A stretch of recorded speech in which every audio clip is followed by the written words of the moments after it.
तो मूलभूत सुविधाएं कैसी है आपके वार्ड में, कहाँ कहाँ काम करने की ज़रूरत है? जैसे हम बात करते हैं स्वच्छ पेयजल की, साफ़ सफाई की, या फिर रोड की। देखिए, आज भी बहुत सी जगह है जहाँ आज भी रोड नहीं बने हुए हैं, नाली नहीं पहुँची हुई है। कहीं ना कहीं पानी गिरने के बाद एक पानी गिरने के बाद भी जल भराव की समस्या रहती है वार्ड में। मूलभूत सुविधाएं आज भी है। आपके वार्ड में काम कराने के लिए किस प्रकार से आप अपना कदम बढ़ाएंगे आगे? देखिए, अनुभव मैटर नहीं करता, आपका काम करने की इच्छा शक्ति। अब बीजेपी की ट्रिपल इंजन की सरकार है, क्या आवास का सुविधा जो लाभ है अब यहाँ के जो लाभार्थियों को मिलेगा? बिल्कुल। देखिए, निश्चित आज भी बहुत बड़ी समस्या है, क्योंकि जब इनकी सरकार बनी, इन्होंने प्रधानमंत्री आवास योजना को इस प्रदेश में बंद कर दिया गया। आप सफाई जितने भी करवा लीजिए, अगर जागरूक नहीं होंगे वहाँ के जनता, तब तो क्या सफाई तो हो नहीं सकती है। तो क्या जागरूकता के लिए भी आप कुछ अभियान चलाने वाले हैं? बिल्कुल, हम ऐसे कार्यक्रम करेंगे बीच बीच में, जी कि लोग जागरूक हो।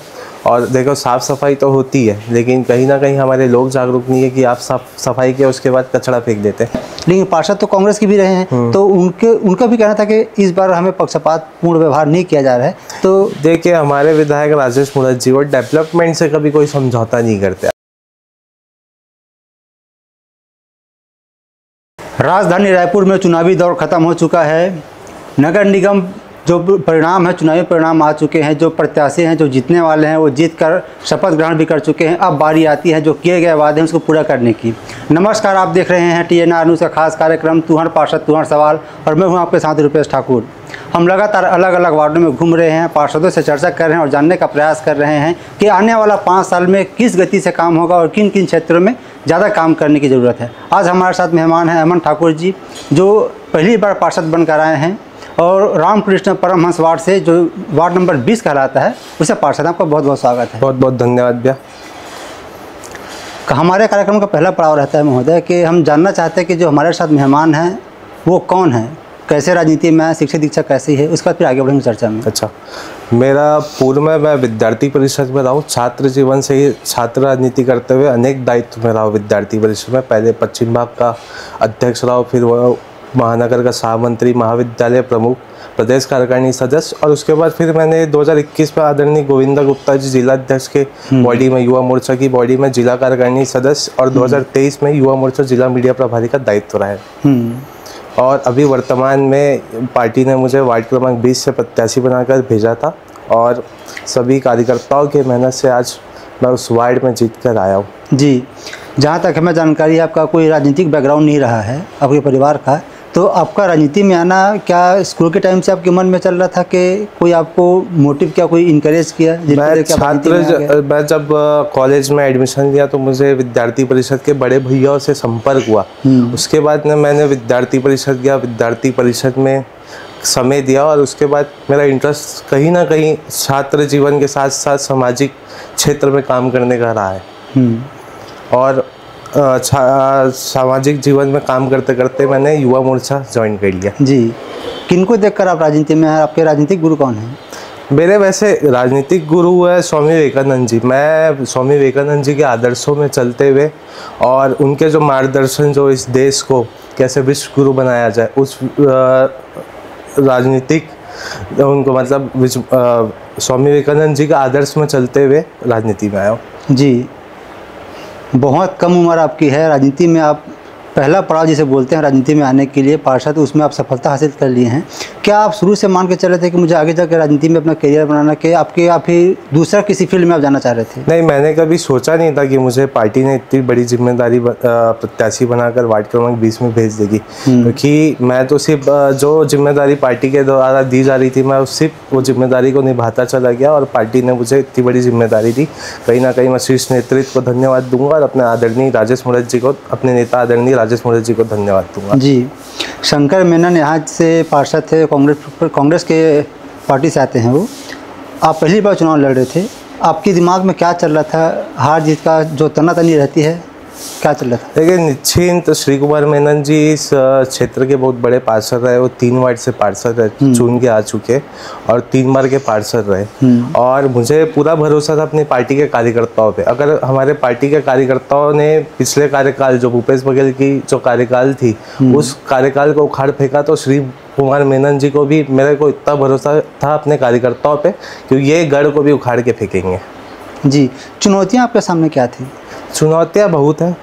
आप वार्ड में आज भी बहुत सी समस्या है। जैसे एक ढाबा तालाब है, सबसे बड़ी समस्या आज वो 15 साल से वो ढाबा तालाब का रास्ता ही नहीं है। कहीं ना कहीं बिल्डरों का कब्जा रहा और आज वो तालाब कहीं ना कहीं सुनसान वीरान पड़ा हुआ है। और अनेक समस्या, जैसे आज परिसीमन होने के बाद हमारे वार्ड में डबरापारा एक जुड़ा है, आज भी वहाँ बहुत निकासी की समस्या है, क्योंकि बरसात होता है, एक पानी गिरने के बाद इतने घुटने तक पानी भर जाती है। और जैसे उस वार्ड में युवाओं के लिए, मैं एक युवा हूँ और इस देश में 60% पॉपुलेशन युवाओं की है, और कहीं ना कहीं आज बच्चों के लिए खेल का मैदान नहीं है उस वार्ड में। तो इस विषय को लेकर हम जनता के बीच गया, और हमारे आदरणीय मुरत जी ने जो 15 साल में जो कार्यकाल में अपने काम किए थे, और इस वार्ड में जो 1 साल में मुरत जी ने काम किए, उस विषय को लेकर हम जनता के बीच गए और जनता का आशीर्वाद हमें मिला। जी, लगा मतलब 3 पंचवर्षीय वो यहाँ से पार्षद रहे हैं, लेकिन जब हम अभी भी देखते हैं, हम आपके मोहल्ले में घूम रहे थे वार्ड में, तो जो मूलभूत सुविधाएं हैं कहीं ना कहीं उनकी भी कमी है। तो ऐसा क्या हुआ, क्या इच्छा शक्ति नहीं काम करने की, या फिर जो जैसे बोलते हैं कि अगर पार्षद बीजेपी से है, कांग्रेस की सरकार है तो काम नहीं हो पा रहा है, अगर कांग्रेस की पार्षद है बीजेपी की सरकार है तो? देख रहे, पिछले कार्यकाल इस प्रदेश में कांग्रेस की सरकार बनी, कहीं ना कहीं उनकी सरकार में कहीं ना कहीं बहुत बड़ा भ्रष्टाचार हुआ। उन्होंने अनेक वादे करके इस प्रदेश में, झूठे वादे करके इस प्रदेश में अपनी सरकार तो बना ली। उन्होंने कहा था कि युवाओं को 2500 रुपये बेरोजगार देंगे, और हमारी सरकार आएगी तो हम रायपुर को एक स्मार्ट सिटी बनाएंगे। इनके महापौर जो थे एजाज ढेबर जी, पूर्व महापौर जो थे, 700 करोड़ का घोटाला इस रायपुर शहर में स्मार्ट सिटी के पैसे का कहीं ना कहीं दुरुपयोग किया गया। बूढ़ा तालाब में 8 करोड़ के फाउंटेन लगे, लेकिन फाउंटेन एक भी दिन चले नहीं। वैसे हमारे वार्ड में स्मार्ट सिटी के पैसे से शीतला तालाब में काम हुआ, लेकिन चारों तरफ तालाब के लाइट लगनी थी, लेकिन आज भी वो तालाब अंधेरे में डूबा हुआ है। कहीं ना कहीं ये बहुत बड़ा भ्रष्टाचार था। जनता क्या आप इस पर जांच के लिए रिकमेंड करेंगे? रिकमेंडेशन बिल्कुल, हम अभी तो 15 दिन हुआ है, निश्चिंत हमारा कार्यालय खुलेगा, उसके बाद हम जो भी भ्रष्टाचार हुआ है उसको हम सामान्य सभा में उठाएंगे। जी, तो मूलभूत सुविधाएं कैसी आपके वार्ड में, कहाँ कहाँ काम करने की ज़रूरत है? जैसे हम बात करते हैं स्वच्छ पेयजल की, साफ़ सफाई की, या फिर रोड की। देखिए, आज भी बहुत से जगह है जहाँ आज भी रोड नहीं बने हुए हैं, नाली नहीं पहुँची हुई है। कहीं ना कहीं पानी गिरने के बाद एक पानी गिरने के बाद भी जल भराव की समस्या रहती है वार्ड में। मूलभूत सुविधाएं आज भी है, और हम निश्चिंत हम प्रयास करेंगे कि 5 साल के अंदर जो भी मूलभूत सुविधा है उसको ज़्यादा से ज़्यादा काम करके वो मूलभूत सुविधाएं जनता को प्रोवाइड कराएंगे। जी, आपके पास राजनीतिक अनुभव उतना नहीं है जितना मेनन जी के पास है, तो आपके वार्ड में काम कराने के लिए किस प्रकार से आप अपना कदम बढ़ाएंगे आगे? देखिए, अनुभव मैटर नहीं करता, आपका काम करने की इच्छा शक्ति। वो इस वार्ड में सिर्फ 2 घंटा रहते थे, सुबह 2 घंटा, शाम को 2 घंटा, और निश्चिंत आज अनुभव आता है जब आप काम करोगे। निश्चित हम प्रयास करेंगे, लोगों के बीच रहेंगे, जनता का सुनेंगे, और हमारे आदरणीय राजेश मुरत जी इस क्षेत्र के विधायक है, बिना मांगे सब हमको मिल जाता है। जी, आप युवा हैं, आपके पास युवाओं का साथ है, सपोर्ट है, उनको ये भी लगता है कि जो मूलभूत सुविधा है वो तो उनको मिलना ही चाहिए, साथ ही साथ उनके लिए कुछ काम होना चाहिए, जैसे कि स्किल डेवलपमेंट हो गया, या फिर ऐसे कुछ योजना का लाभ उनको मिला जाए ताकि वो स्वरोजगार हो जाए। बिल्कुल, निश्चित हम प्रयास करेंगे युवाओं के लिए ज़्यादा से ज़्यादा क्या कर सकते हैं, क्योंकि मैंने सोचा कि कहीं ना कहीं आज भी हमारे वार्डों में आज बहुत से प्राइवेट स्कूल है। कहीं ना कहीं मैं उनसे बात करूँगा कि हम NGO के थ्रू बच्चों को कैसे फ्री में classes provide, tuition classes provide कर सकते हैं, बच्चों के लिए रोजगार की स्थिति कैसे इस वार्ड में प्रोवाइड कर सकते हैं, और खेल का मैदान, क्योंकि आज का युवा कल का भविष्य। क्योंकि हमको पढ़ाई के साथ शिक्षा जीवन के लिए, जीवन वतन के लिए, शिक्षा के साथ साथ हमको बच्चों के लिए खेल का एक मैदान भी चाहिए कि बच्चा पढ़े भी और खेले भी। स्वास्थ्य भी बहुत बड़ा मुद्दा रहता है, चुनाव के दौरान भी, चुनाव के बाद भी, तो जो हेल्थ इशू है उस पर भी काम करने की बहुत ज़्यादा ज़रूरत है। बिल्कुल, स्वास्थ्य तो एक बहुत बड़ा विषय है, और इनकी सरकार में एक हमर क्लिनिक करके इन्होंने लाया था, लेकिन वो आज भी कभी भी वो 2 घंटे से ज़्यादा खुलता नहीं है। मेरा प्रयास रहेगा कि वो क्लिनिक को सुचारू रूप से चलाए, जो इक्विपमेंट है डॉक्टर को ज़्यादा से ज़्यादा प्रोवाइड करे, कि वो क्लिनिक ज़्यादा से ज़्यादा टाइम तक खुला रहे और यहाँ की जनता को उसका लाभ मिले। जी, चुनावी दौरान जो आवास का मुद्दा रहा है, हावी रहा है, बीजेपी लगातार बोलती रही है, कांग्रेस को ये आरोप लगाती रही कि कहीं ना कहीं कांग्रेस सरकार नहीं चाहती थी कि गरीबों को आवास मिले। अब बीजेपी की ट्रिपल इंजन की सरकार है, क्या आवास का सुविधा जो लाभ है अब यहाँ के जो लाभार्थियों को मिलेगा? बिल्कुल, देखिए निश्चिंत आज भी बहुत बड़ी समस्या है, क्योंकि जब इनकी सरकार बनी इन्होंने प्रधानमंत्री आवास योजना को इस प्रदेश में बंद कर दिया गया। और आदरणीय विष्णुदेव साय जी की जब से सरकार आई है, ग्रामीण में 18 लाख आवास योजना सबसे पहले अगर किसी ने काम किया हो तो विष्णुदेव साय जी की सरकार ने काम किया। और हम इस विषय को लेकर जनता के बीच गए थे, और ज़्यादा से ज़्यादा इस बार जो भी केंद्र सरकार की योजना है हम वार्डों में हर ज़रूरतमंद लोगों के बीच पहुँचाएंगे। जी, महतारी वंदन योजना बीजेपी की जीत के पीछे बहुत बड़ा फैक्टर का काम किए हैं। बहुत सारी महिलाएं ऐसे भी हैं जिन्हें महतारी वंदन योजना का लाभ नहीं मिल पा रहा है और लगातार उनकी मांगे भी हैं। तो क्या लगता है कि आप उनकी आवाज़ को आप पहुंचाने का प्रयास करें? देखिए, हमने जो कहा था वो हमने किया। हमने कहा था कि हमारी सरकार बनेगी तो 1000 रुपये हर महिलाओं के खातों में डालेंगे। और निश्चिंत आज भी बहुत सी महिलाएं जो वंचित रह गई, कोई फॉर्म नहीं भर पाया, तो निश्चिंत अभी हमारी मंत्री जी ने अपनी घोषणा किया है कि जो छूट गए उसको हम जल्दी से जल्दी ये चालू करवाएंगे और उनके अकाउंट में भी 1000 रुपये डालने का काम करेंगे। जी, अपराध भी एक बहुत बड़ा फैक्टर रहा है। राजधानी रायपुर में जो अपराध का ग्राफ है बहुत तेज़ी से बढ़ा है। आपके जो वार्ड है वो भी अछूता नहीं रहा इससे। तो क्या इसे निपटने के लिए कुछ आपके पास ठोस प्लान है? नगरीय निकाय में इनकी सरकार थी और जो यहाँ के महापौर थे उनके भतीजों का कांड तो कोई भूला नहीं है, क्योंकि खुलेआम पुलिस वाले को चमकाना, कहीं गोली कांड में इन्वॉल्व होना, किसी को चाकू मारना, किसी को धमकी देना, कहीं ना कहीं जब रायपुर शहर का प्रथम नागरिक का भतीजा ऐसा रहेगा तो अपराध तो रहेंगे। और निश्चिंत अब हमारी नगरीय निकाय में हमारी सरकार बन गई है और मिनल चौबे जी इस रायपुर शहर को सुंदर और अपराध मुक्त बनाने का काम करेंगे। हम मिनल चौबे जी के साथ मिलकर सब काम करेंगे। इसी कार्यक्रम में हमारी चर्चा हुई थी ढेबर जी से, तो उनका कहना था कि जो 5 साल में काम हुए हैं वर्तमान में वास्तव में जितना 15 साल में नहीं हुआ छत्तीसगढ़ में उतना उससे ज़्यादा बेहतर काम हुआ है। छत्तीसगढ़ की जो राजधानी इसको हम चमकाने का प्रयास के विकास के रास्ते में आगे बढ़ाए हैं। मैं यही ढेबर जी से पूछना चाहता हूँ, आप अपनी उपलब्धि बता दो, आपने 5 साल में क्या काम किया। हम जब पूछते तो आपके पास जवाब नहीं रहता, सिवाय एक तो बुरा तालाब के अलावा आप दूसरा काम कोई गिना नहीं सकते।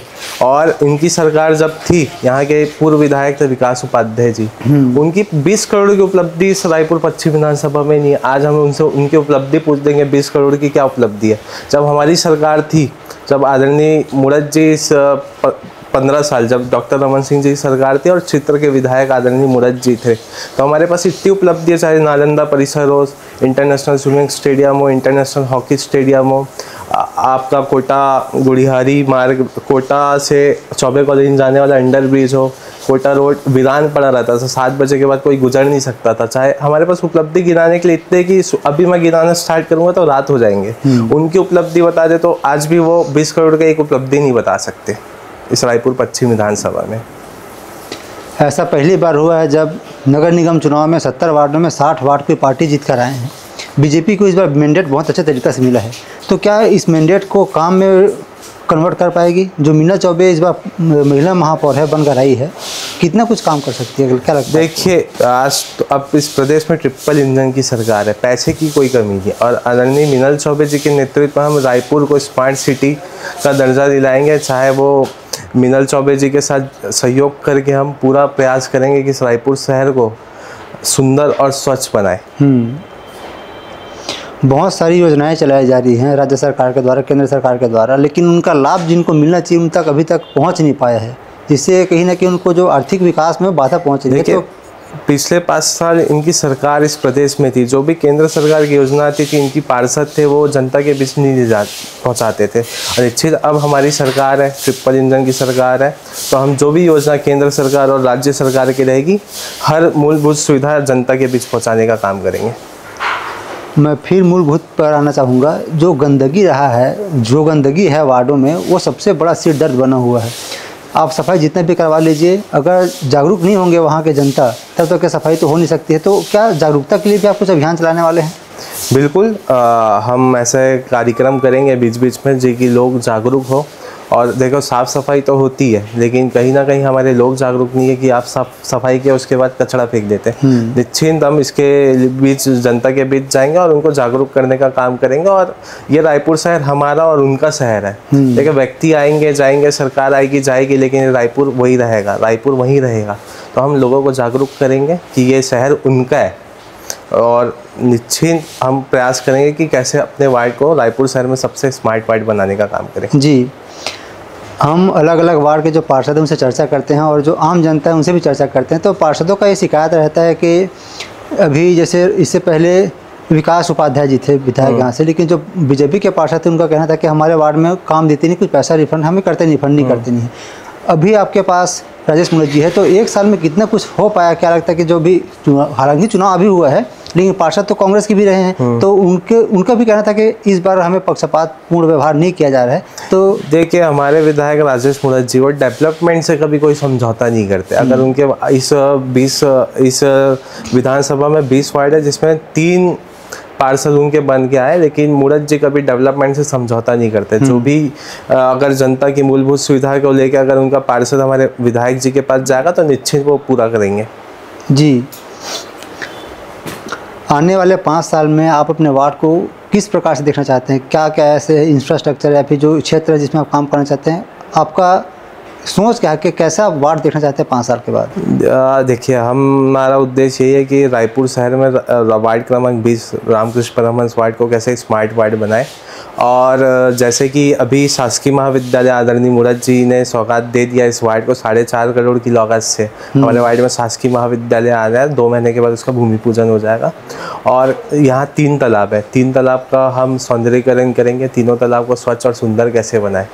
और आने वाले समय में बच्चों के लिए खेल का एक मैदान हो, बच्चे जहाँ खेले, एक लाइब्रेरी हो, बच्चों के लिए पढ़ने का व्यवस्था हो। तो ऐसे हम अनेक कार्य करने का प्रयास करेंगे, ज़्यादा से ज़्यादा जितना काम कर सके हम इस 5 साल में। आपकी राजनीतिक इच्छा शक्ति कहाँ तक है? क्या सोच रखते हैं कि आपको कहाँ तक जाना है? पार्षद तो बन गए, विधायक, मंत्री, मुख्यमंत्री, प्रधानमंत्री। देखिए, मैंने कभी सोचा ही नहीं है कि मुझे कहाँ तक जाना है। ये निर्णय पार्टी का है। मुझे जो जिम्मेदारी मिलती है उसे मैं ईमानदारी से निभाता हूँ। और अभी मुझे इतनी बड़ी जिम्मेदारी मिली है जनप्रतिनिधि वार्ड का, और निश्चित 5 साल जनता का सेवा करना और जितनी मूलभूत सुविधा है उसको जल्दी से जल्द निपटाने का काम करना है। तो पार्षद महोदय शादी कब करने वाले हैं? अभी ऐसा कुछ सोचा नहीं है। अभी तो समय है, उम्र 25 साल है, तो मैंने कभी सोचा ही नहीं शादी के बारे में। वो मम्मी डिसाइड करेगी। ओके, तो क्या आप अपने लिए कोई टारगेट बना के रखे कि मुझे इस वहाँ पिन पॉइंट तक पहुँचने के बाद जो अपना एम सेट करके रखे हैं आप, उसको अचीव करने के बाद शादी करूँगा? नहीं, ऐसा कुछ नहीं है। वो अब एक उम्र के बाद शादी होती है। अभी मेरा उस उम्र में नहीं हूँ मैं। अगर मेरी उम्र हो जाएगी तो घर वाले डिसाइड करेंगे। जी, आपका बहुत धन्यवाद, समय निकाले हमारे साथ चर्चा किए। और क्या कुछ प्लान आपके पास है आपके वार्ड के लिए आने वाले 5 साल के लिए, तो हमसे साझा किए। साथ ही साथ जो जनता है आपके वार्ड में, वार्ड के, उन लोग भी समझेंगे कि क्या कुछ होने वाला है 5 साल में। बहुत धन्यवाद। जाते जाते हमारे माध्यम से कुछ संदेश देना चाहेंगे वार्ड वासियों को? बिल्कुल, मैं यही संदेश देना चाहता हूँ कि मैं प्रयास कर रहा हूँ वार्ड को कैसे जल्द से जल्द स्वच्छ और सुंदर वार्ड बनाऊँ। और मेरे वार्ड की जनता से यही अपील है कि आप भी मेरा सहयोग करें, और निश्चित हम सब मिलकर इस वार्ड को रायपुर शहर का स्वच्छ और सुंदर वार्ड बनाएंगे। तो आप सुन रहे थे पार्षद अमन ठाकुर जी को, जिनका कहना है कि जो अभी तक काम हुआ है उनके पीछे मैं नहीं जाऊँगा, जो गलत काम हुआ है उस पर मैं बेहतर करने का प्रयास करूँगा। और जो आने वाला 5 साल है, एक नया वार्ड, एक नया जो स्मार्ट वार्ड है वो मैं बनाने का प्रयास करूंगा। खैर, ये तो आने वाला 5 साल में ही पता चल पाएगा कि विकास का काम कितना हो पाया है। साथियों, फिलहाल इस कार्यक्रम में इतना ही। अगली बार आपसे फिर होगी मुलाकात एक नए कार्यक्रम में नए मेहमान के साथ। तब तक के लिए अनुमति दीजिए। नमस्कार।